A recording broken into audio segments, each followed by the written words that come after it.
Welcome to Peninsula Seniors Lecture Series. Sit back, get comfortable, and let's go see what they have for us today. Good morning. My name is Leanne. I'm the lecture coordinator with the Peninsula Seniors. Today we have Lindsay Ross with us. Lindsay is an avid collector of unusual cars and travel trailers. Lindsay's going to be sharing with us a lot of valuable information about car design, particularly mid-century car design. Thank you. I'm very honored to be here. When I talked to you before, it was a wonderful experience. This is my theme image. It's Jackie Kennedy with a custom Cadillac that was built for the Queen Elizabeth of England on her visit to Canada in 1959. Notice the Mountie at the far right. And the car was customized with what they call a bubble top, a plexiglass canopy over the rear part so that in parades the Queen could be seen.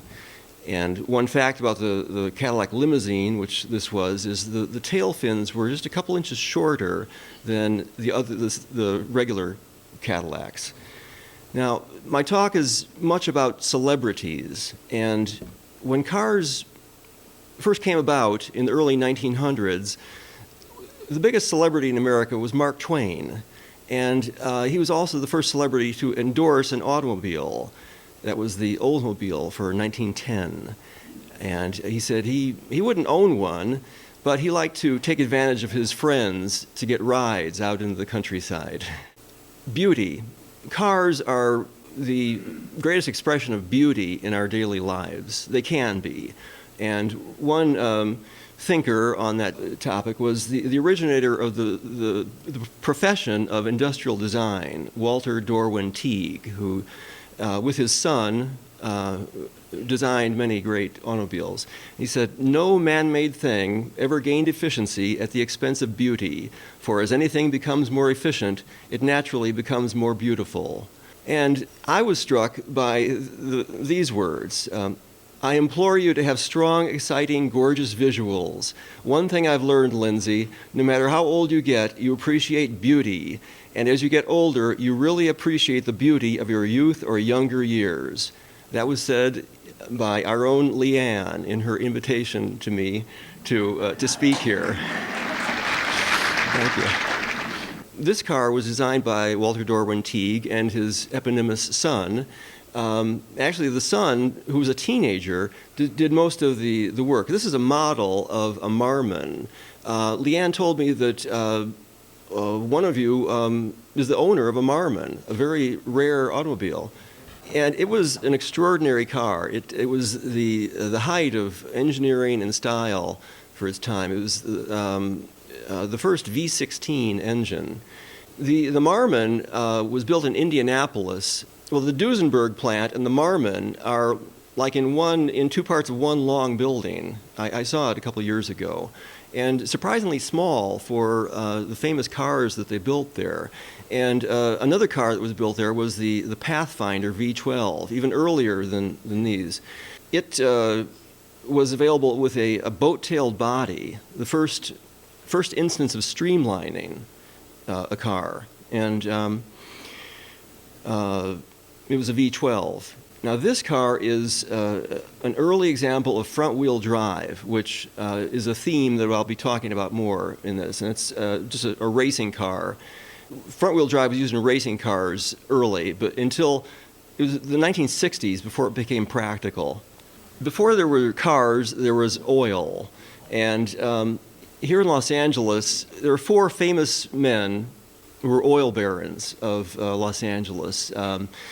There was Edward L. Doheny at the lower left, Lyman Stewart, the upper left, John Paul Getty with his French driver's license, and of course Howard Hughes. Lyman Stewart founded Union Oil Company, which created the 76 brand stations that are all over. He was also a Christian minister. He had set out to be a missionary, but he got rich in oil first, and that interrupted his plans. He moved out to Ventura and found oil and became extremely wealthy. He paid for the publication of a compilation of essays on fundamental Christianity, and these were distributed all over the world. This is in the 1910s. Now, this is just my theory, but see if, talk about it, see if other historians might find some validity in it. That the Muslim Brotherhood was founded in Egypt in 1928, and I believe they saw that these Christians had revived their faith by getting back to the fundamentals. And so the Muslims did that also.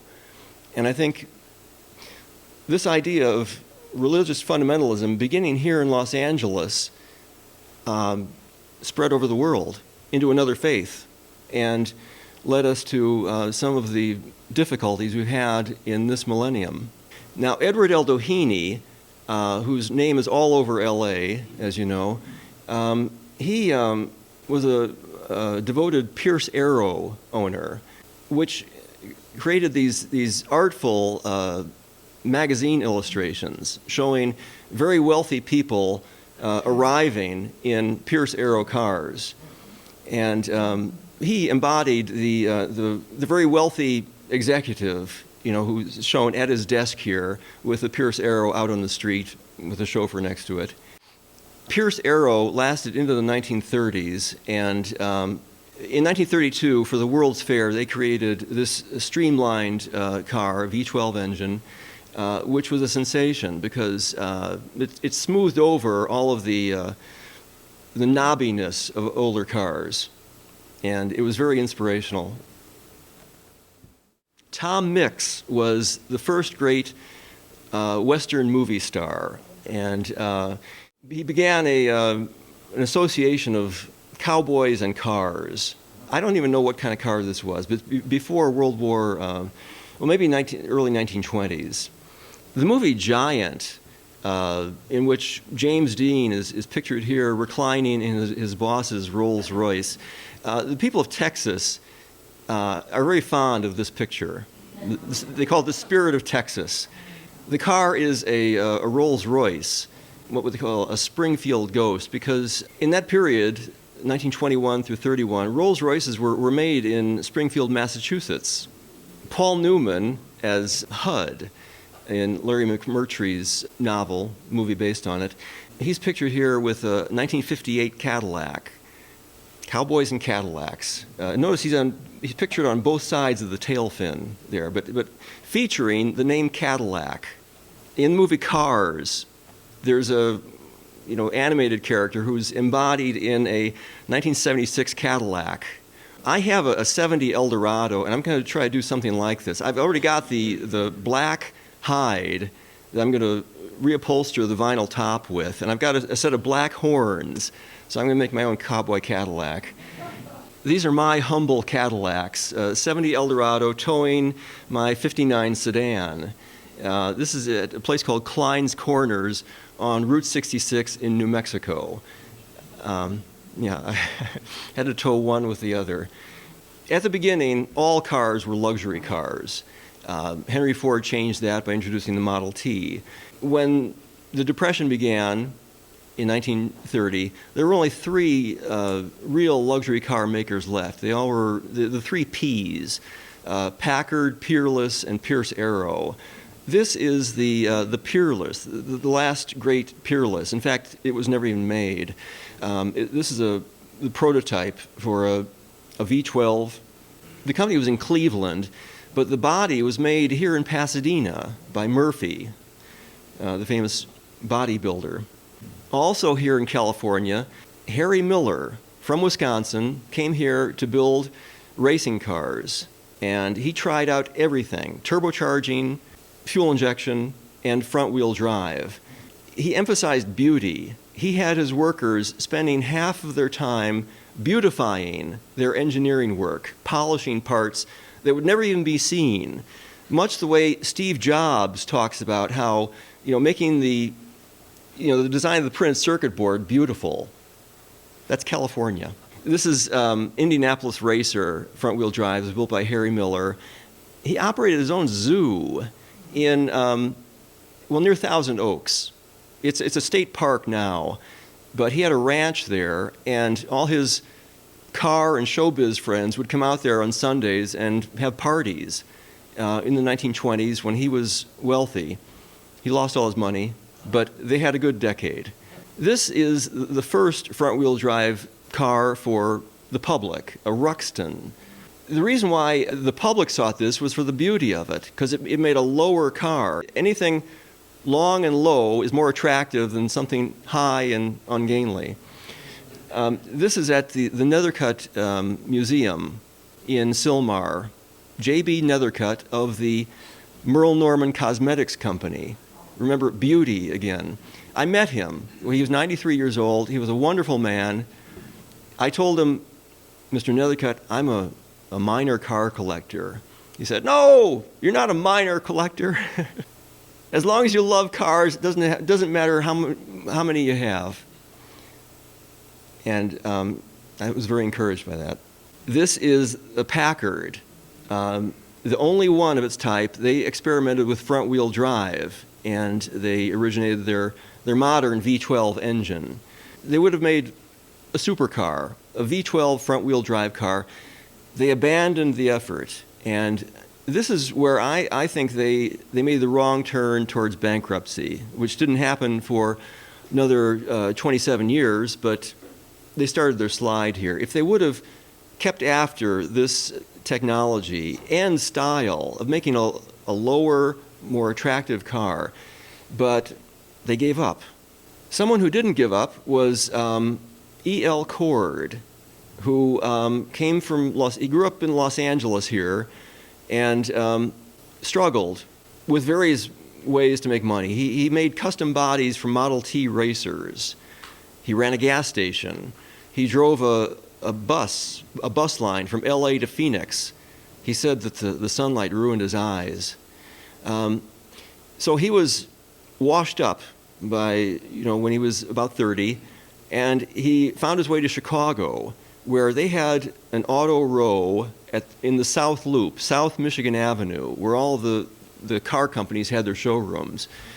And he made the mistake of smoking at a job interview with somebody who was a staunch non-smoker. Nevertheless, he got the job. And he sold the Moon car, which was nothing as a car, very mediocre. But he sold it like crazy, so much so they made him president of the company.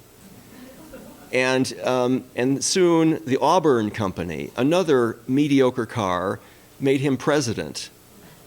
And he insisted on terms. He got a big share of the profits, total control, and he oriented the company towards image and luxury. They created a V12 engine at a remarkably cheap price, so cheap that they couldn't afford to.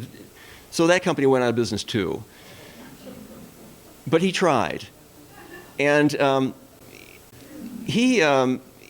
for cars, he couldn't design them because he had no depth perception. He couldn't perceive a three-dimensional object. All he knew was that something long and low looks better.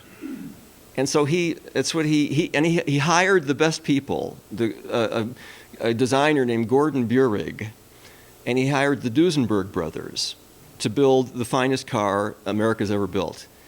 And but the Auburn, it became Auburn Cord Duesenberg. He had the vanity to market a car under his own name, and that was the first front-wheel drive car to be widely popular. A lot of celebrities bought it. This is the Tarzan author, Edgar Rice Burroughs, in Tarzana, which he owned and named for his hero. He owned a Cord. Dolores Del Rio had this beautiful town car. A town car is a limousine where the chauffeur is out exposed. Heaven forbid he be under the same roof as the the master. That car is at the Nethercutt Museum. Now, Dolores Del Rio was married to Cedric Gibbons, who was the king of, he was the designer for MGM. So all of the great MGM movies, he got credit for all of the art that was in them. All from about 1930 through into the 60s, I believe. And all that art he was in charge of. That's The Wizard of Oz. If you remember the beautiful Art Deco design of the Emerald City, that was his idea. And he and Dolores Del Rio collaborated on designing their own home in Santa Monica. It's down in the canyon, on the north side of Santa Monica, near the beach. It's still there. It's a beautiful house. Cedric Gibbons had a Duesenberg, which he would race from there to the MGM studios in Culver City and around town. He cut a dashing figure, as you can imagine. Another dashing figure, of course, was Clark Gable, and that's him with his Duesenberg there. He never actually owned it. It was lent to him by the dealer. But he had a competition going with the other great star of the era, Gary Cooper. And he had a Duesenberg also. I think he actually owned his. It was a dual cowl phaeton. Now, Cedric Gibbons was an immigrant from Ireland, and he worked closely with his brother as artists. And that brother, Cedric Gibbons' nephew, was inclined towards music. And he became a guitarist and was one of the members of a group called ZZ Top. In the 1980s, they created a number of videos featuring custom cars, which were very popular. A couple of years ago, Billy Gibbons, he published a book about his guitar and car collection, and the launch party for the book was at the Peterson, and I went to see him, and he gave a tribute right there to George Barris, the king of the customizers, who comes from here in California. Actually came from Chicago, but he made a name for himself here in Fresno, and then Hollywood. And he's still in business. He's a friend of mine, and he built the Batmobile and all sorts of custom cars, and custom cars for the videos of ZZ Top also. Now, back to the Cord, which was very popular in Hollywood. The Marx Brothers bought one of these Cords. This is a convertible sedan that they owned. Groucho Marx endorsed a car also, the DeSoto. He said, "It's de-lovely, it's dynamic, it's DeSoto. Tell them Groucho sent you." That was his tagline for You Bet Your Life in the 1950s. And now as for Marilyn Monroe, the only car associated with her was a 55 Lincoln convertible in pink. The George Barris customized for her. Now, the sleek, low Cord, the most stylish car of its period, it could still be improved with headlights. Headlights, they've got to be there, but it looks better when they're not there. So there have been ways to customize them to change the headlight idea. And one was what they called wood lights, which made a little slit where the light came out of. They didn't work very well, but they looked better, or people thought they did back then.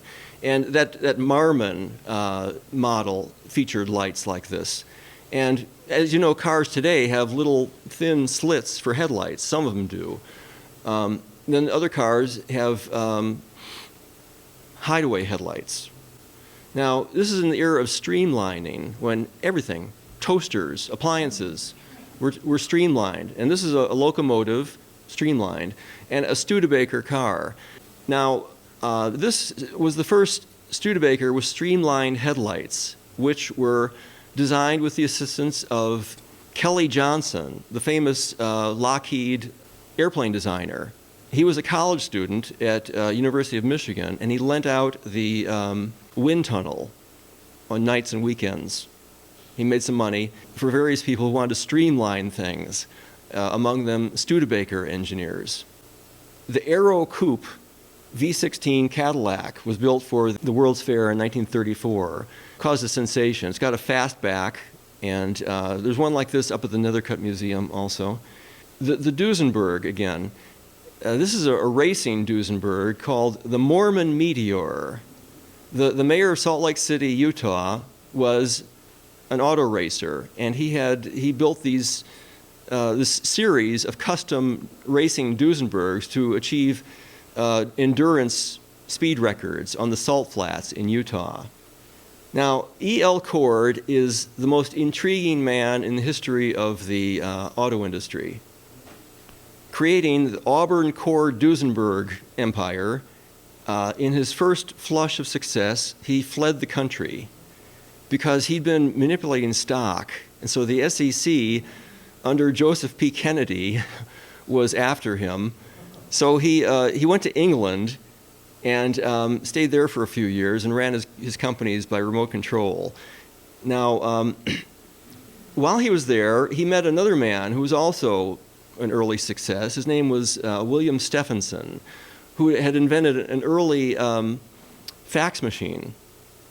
And the two of them, as close as brothers, they hobnobbed with the royalty on the continent during the 1930s when the world was in turmoil.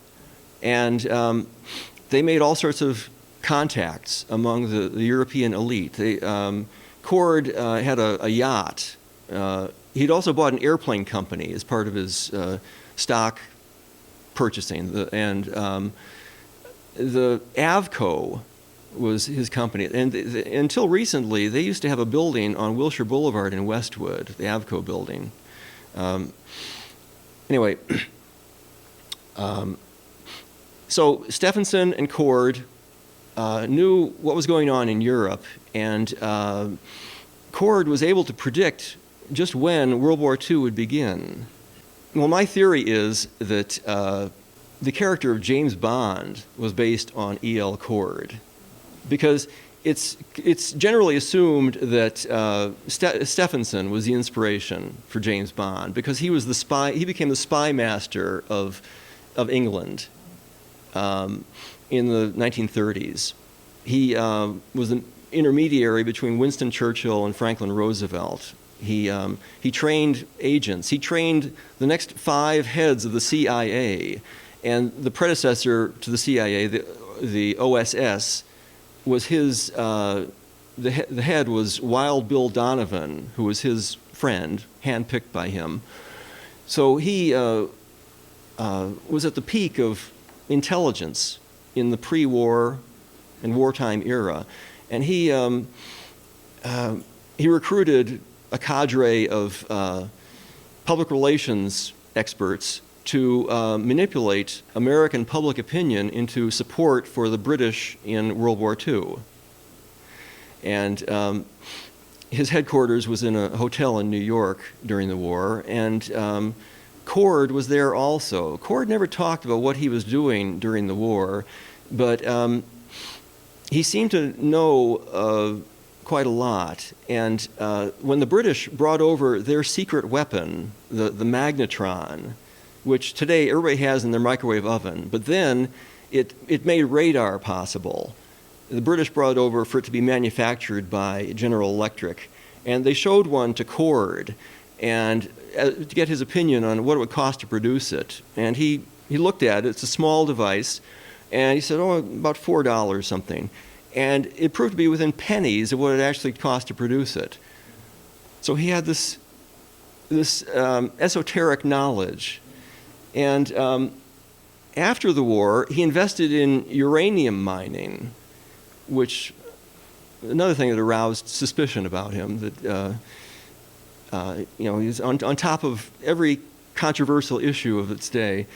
And a friend of mine worked for a radio station that Cord owned, and was a DJ for them. And he told me a rumor that he'd heard from his boss at the radio station. And several years ago, I published this rumor in an article I wrote online for my Mensa car club, and I got an email from E.L. Cord's grandson reproaching me for publishing this scandal. So I regret that, but it had to do with Cord maybe being a womanizer. Anyway, these these elements are like the character of James Bond, I thought, and this is Sean Connery in Goldfinger with the Aston Martin. The car is always a fundamental part of the James Bond character. The name is Bond, James Bond.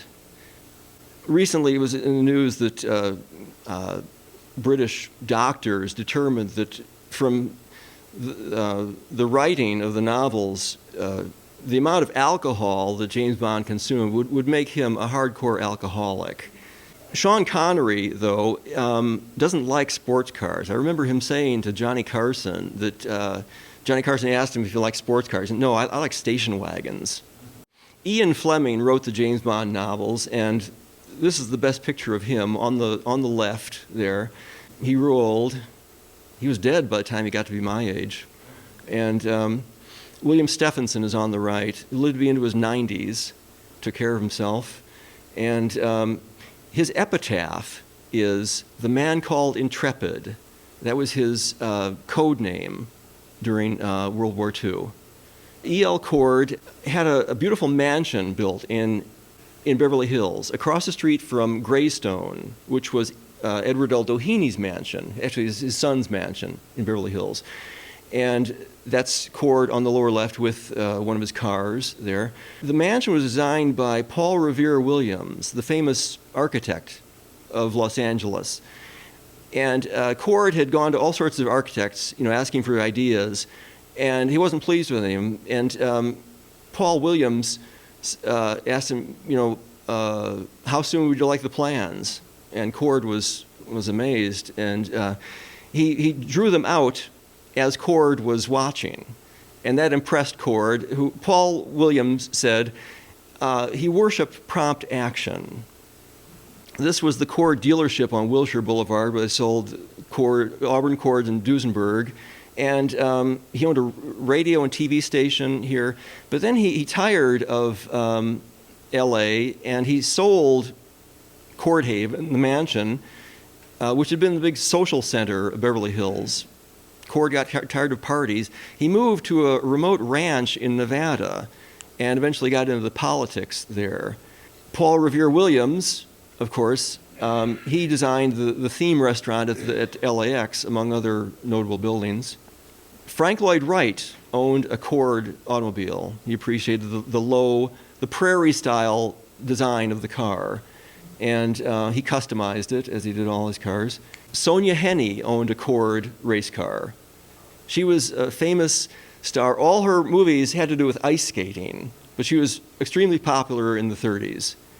And notice the hideaway headlights on the car.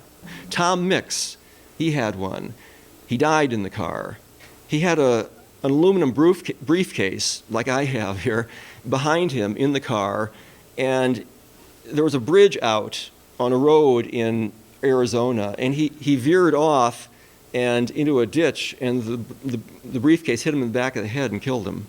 And this could be just before he died, because this is a garage in Arizona. We're up to about 1937 now. This is my Packard, and I call this the first big car available to the middle class. It's over 18 feet long, and it was $2,000, which was remarkable because Packard was still selling $5,000 cars of the same size. But notice the profile, even though it's 6 feet tall, it's lower than the other Packards. The low profile is popular. This is actually my car. I'm sorry I only have this one picture of it. In the woods in Michigan, just soon after I got it. Ask the man who owns one, and that would be Joseph Stalin. He loved Packards. This one is an armored limousine. Notice how thick the doors are. And Stalin had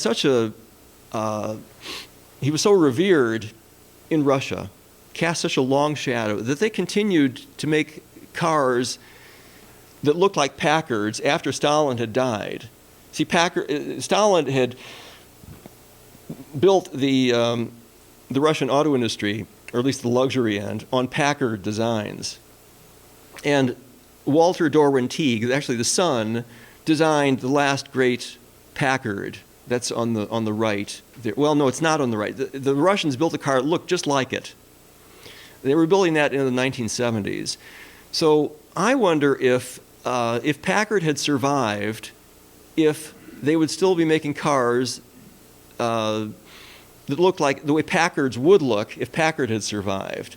And there's a futuristic design on the lower left of what the next ZIL Russian limousine may look like. The Russians, when things went bad for them, they stopped building the ZIL limo.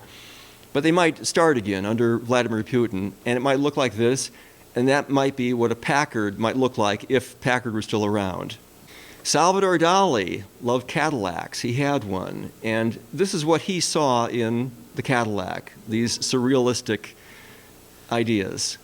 Out of sight except at night. The idea of hideaway headlights. They add a touch of mystery to the front of the car, I think. And DeSoto, after Cord, was the next car that had hideaway headlights. Out of sight except at night. I think the mystery, of this is Bela Lugosi, Howard Hughes owned a Duesenberg. This was his Duesenberg, restored because during World War II, Howard had it turned into a fire truck at his remote testing base up in the high desert on Harper Lake, near me up there. He originated the idea of Area 51, where you've got a remote base where you test secret airplanes. And that's what he was doing up there. He was building a spy plane during World War II. And things weren't going well, and he wanted to get out of this project. So he had it burned down, actually, the plane. But the second version he built and flew that, and that was the plane he crashed in Beverly Hills. Up at the lake there, Howard Hughes was flying this plane, and he was warned to stay out of the marshy end of the lake, but he got mired in it anyway. So they had to pull this plane out, and they took every car that was on the base and roped them together to pull the plane out, including the Duesenberg. They put a rope around the drive shaft, and they broke the axle of the Duesenberg. And this is in a book. Geez, we broke the axle, somebody said. Broke the axle, Howard said. Howard nearly cried. On the Duesenberg, impossible. And this broke Howard Hughes' faith in cars. And soon after that, he sold off all the fancy cars he had, Rolls-Royce, Cadillac, and others. And the only car he would ever be seen in ever again was an old Chevrolet. And that was, I think, the beginning of his decline, when he renounced automobiles. However, in his defense, he loved animals. When, what's her name? Ava Gardner was getting divorced from Mickey Rooney. He needed a ride into Barstow to get to a phone to call her. So he got one of the men to drive him out to Barstow. And on the way back, he said to his driver, "You're driving sort of reckless. There are a lot of rabbits along this road. Don't hit one of those. If one jumps out in front of the car, I want you to run off the road, but don't hit it. And you tell all the other fellas not to hit a rabbit." And there's another story of him earlier when he needed a ride to Santa Barbara to meet a girl, and he had an engineer named Palmer drive him up there, and they hit a dog.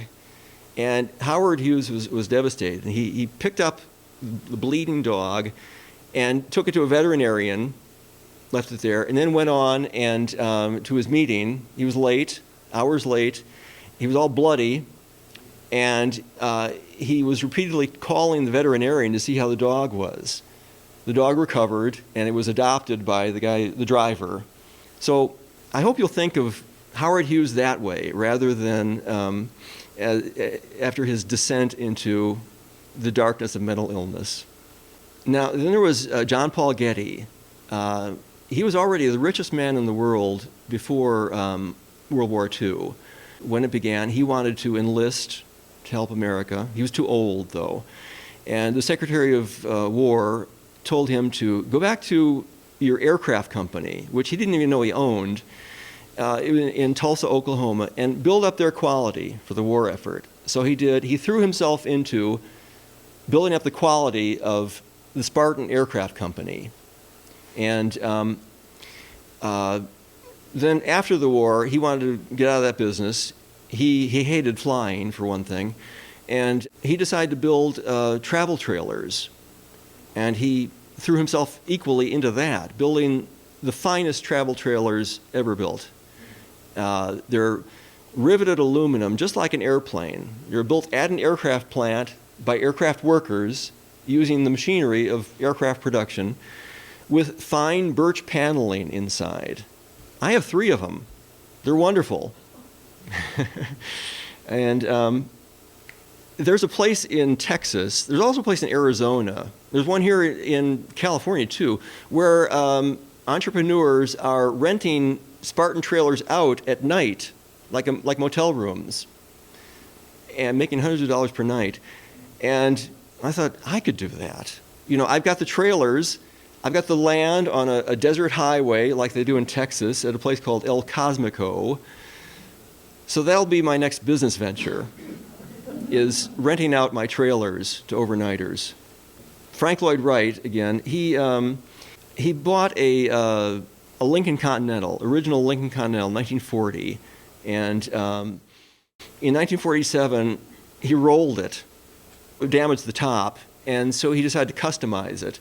And this is what he thought it should be customized, with an odd-shaped opera window, as a town car, by the way. Frank Lloyd Wright designed one gas station in his career, and this is it. It's in Minnesota. But he was a great believer. He wrote about the importance of gas stations in the Usonian community that he visualized. And he loved cars. He's very old in this picture. He's in his 90s. But he had 2 Mercedes here, a sedan, and their newest sports car, the 330 SL, with the gull-wing doors. Clark Gable owned one of these also. Frank Lloyd Wright designed the showroom for Max Hoffman, who was the original importer of European sports cars into America, which was highly influential. The Porsche he introduced to America. Raymond Loewy, the most famous industrial designer of the 20th century. He designed this Streamliner locomotive for the 1939 World's Fair. He also designed the interior for the Concorde. That spans his career. And he designed that Avanti car for Studebaker. He also had a Lincoln Continental, and he customized it to be a town car. That's where you cut off the top. And this is another picture of it. It is his house in Palm Springs. He was a bachelor when he built that, but he soon got married, had a daughter, and this is his beautiful home in Palm Springs. He said it was like a pool at a desert oasis. And it's still there. I drove by there when he was still alive, and he had an Avanti in the driveway in the 1970s. And this is him at a studio. He was a Frenchman. He designed this car. This is probably his most famous car, the Studebaker Commander Starlight idea. And I have one of these. It's got wraparound rear window glass. That's my actual car when I picked it up in Texas. In 2005, I was hanging out with car guys. I mentioned that I had this Studebaker, and one of the people I was talking to was an artist for Disney. And he said, "Oh, what do you know? We just took a tour of Route 66 for this animated movie, Cars, that we're going to make." They were seeking inspiration in the art along the way.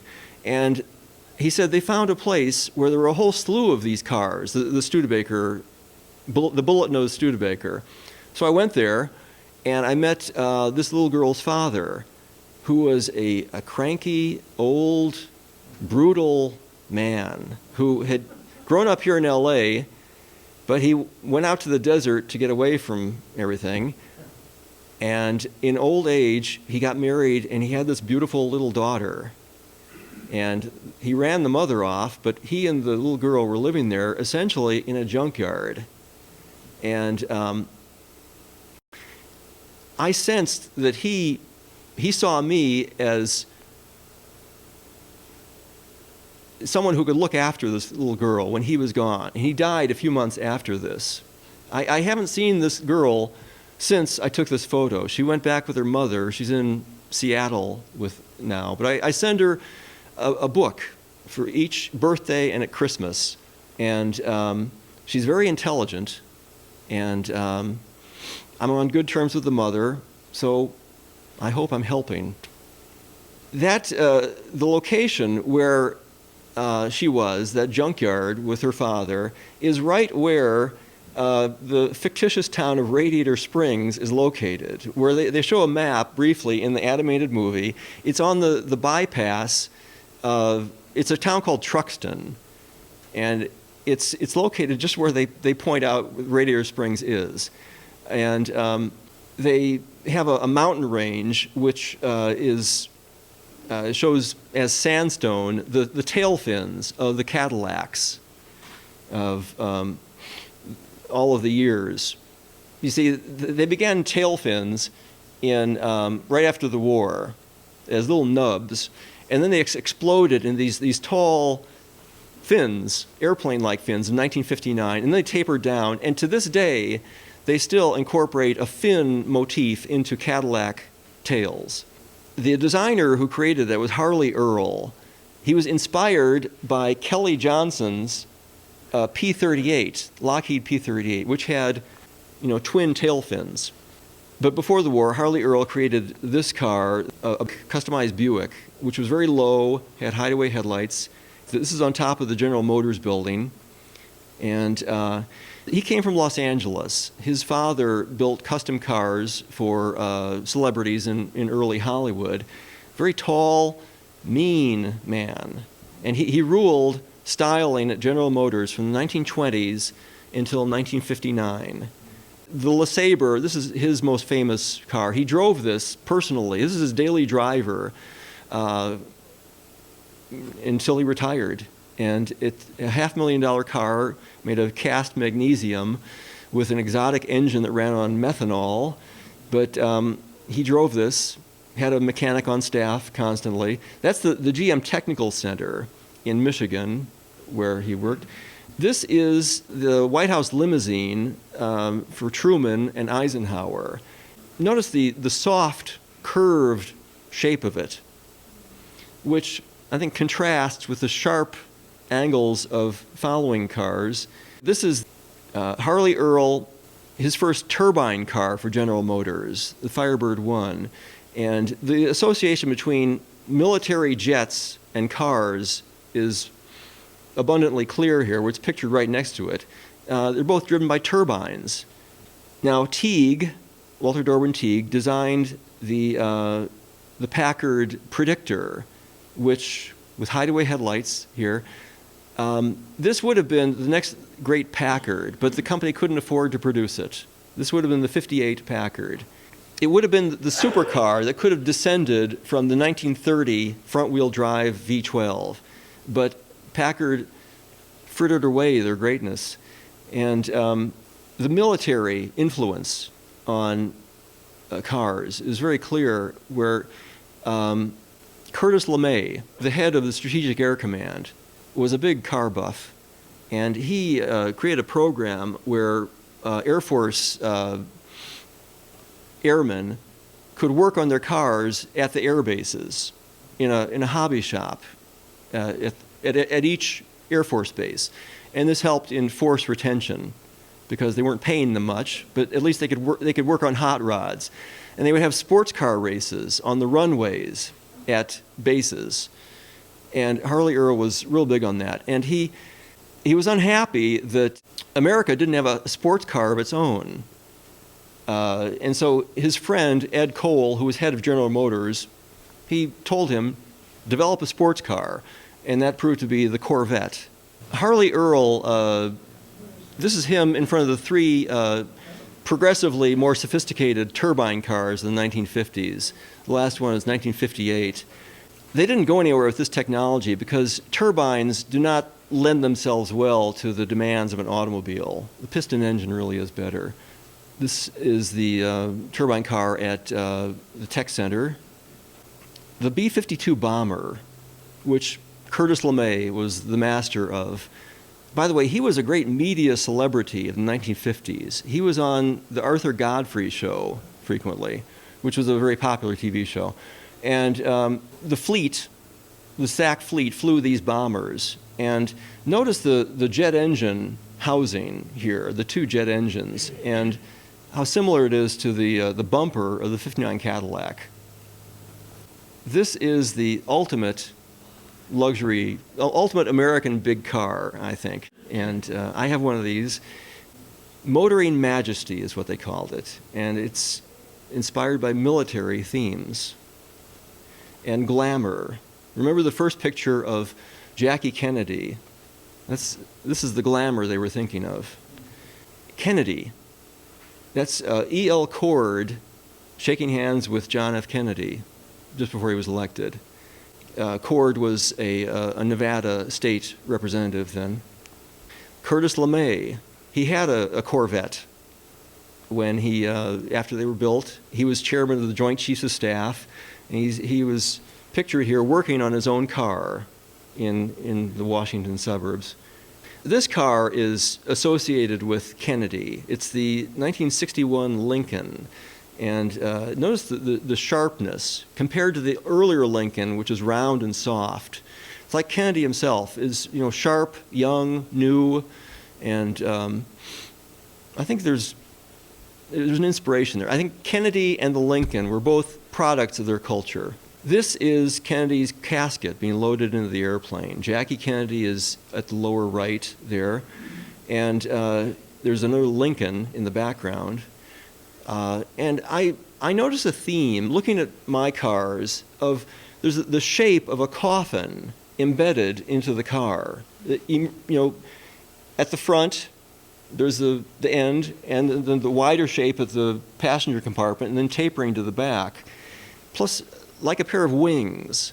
So I think of like a winged coffin following you through life, reminding you that life is transitory. Enjoy it, because soon you won't be able to get out of this box. Now, Robert McNamara had been the head of Ford, president of Ford, and he stepped on a lot of toes there. And Eleanor Ford, Henry's daughter-in-law, hated him and told her son, Henry Ford II, get rid of him. Now, he was a staunch Democrat, so he agreed to pay off the campaign debt for the 1960 presidential election if they would take Robert McNamara off his hands and give him some cabinet position. So they did, and they made him Secretary of Defense, the position which he occupied into the Johnson administration. And so, as they say, before the Vietnam War, there was the Edsel. And Robert McNamara, the car that he believed in was the Ford Falcon, a little economy car. And Lee Iacocca, what he saw in that was a sports car, the Mustang, which he created out of the chassis of the Falcon. Now, in that era, the astronauts arose. This is Scott Carpenter receiving the first Corvette that was given to an astronaut. Every astronaut through the Apollo program received a Corvette from General Motors. The Amphicar. One of our members here has an Amphicar out in the parking lot. LBJ had an Amphicar also. And he would delight in roaring down a boat ramp towards the water and saying, "The brakes are out," and watching the fear of his passenger as they plunged into the water. And here he is floating in his Amphicar with the Marine One in the background.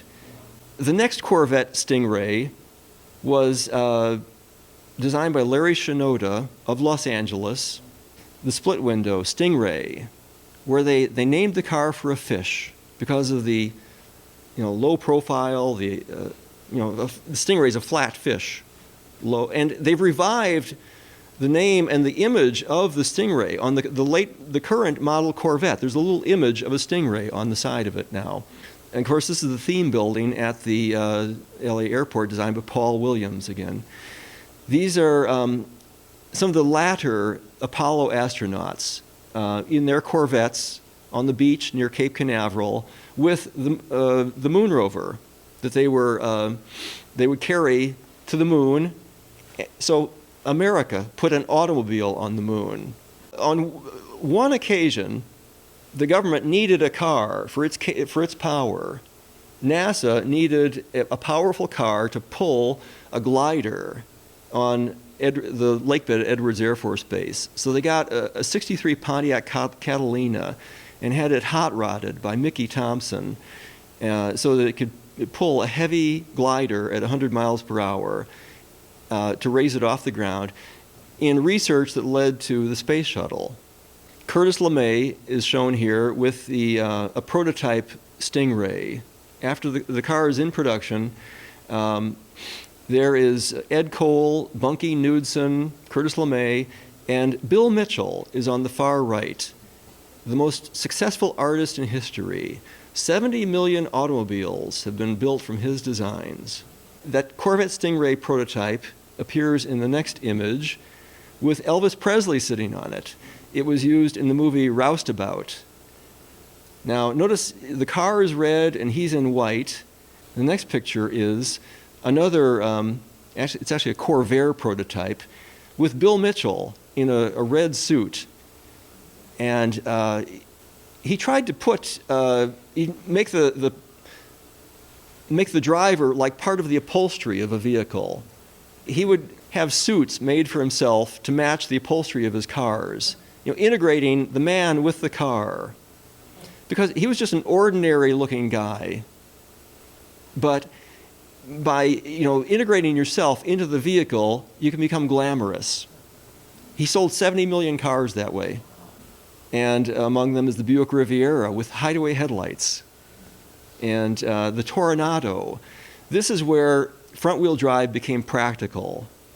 It was revolutionary. It's quite a mechanical achievement. And it's the last great automotive innovation that was strictly for the satisfaction of driving. Everything since then has been for pollution control or fuel efficiency. And this is another Bill Mitchell design, the Astro 1, as sleek a car as has ever been designed. And I remember seeing it at the auto show when I was a boy.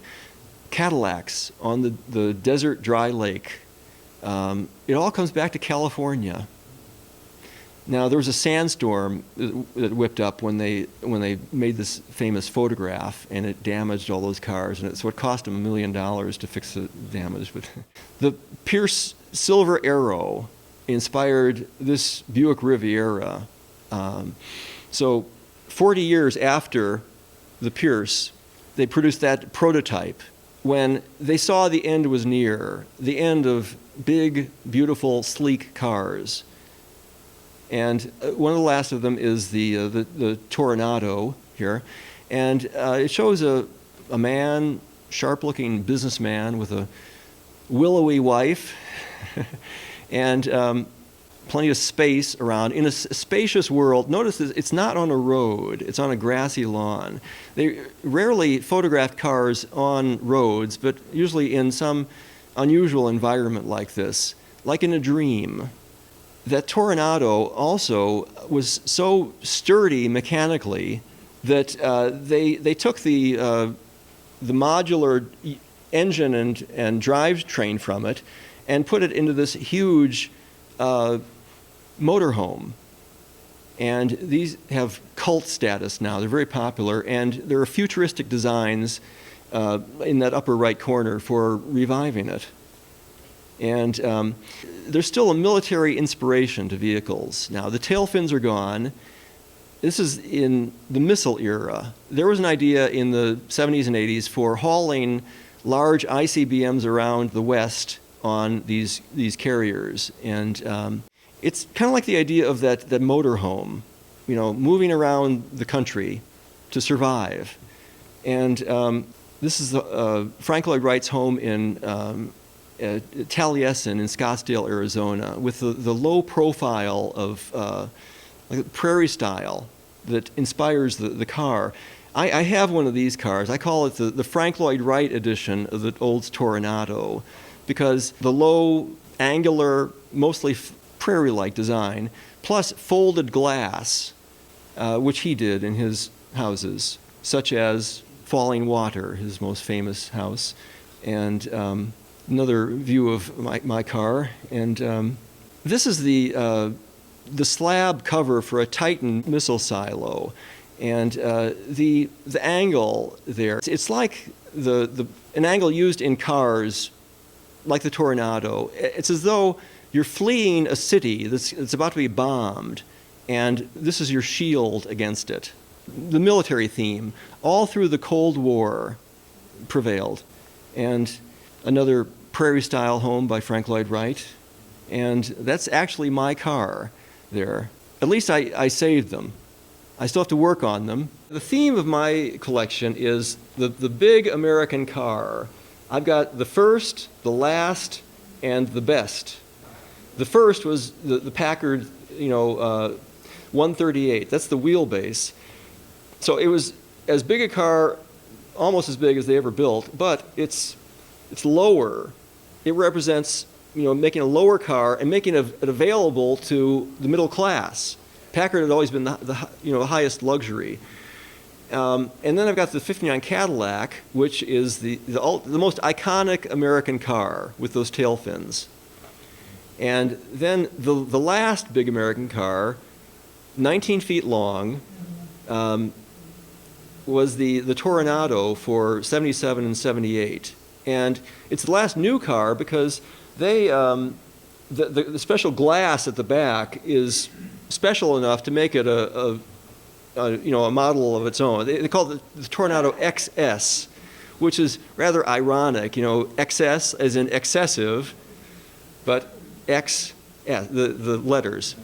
And so I've got those three, plus I got an Eldorado and other big cars. So I like them big.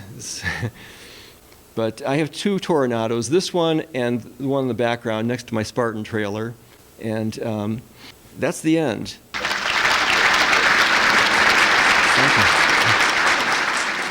Thank you for watching Peninsula Senior Lecture Series. I'm Betty Wheaton. See you next time.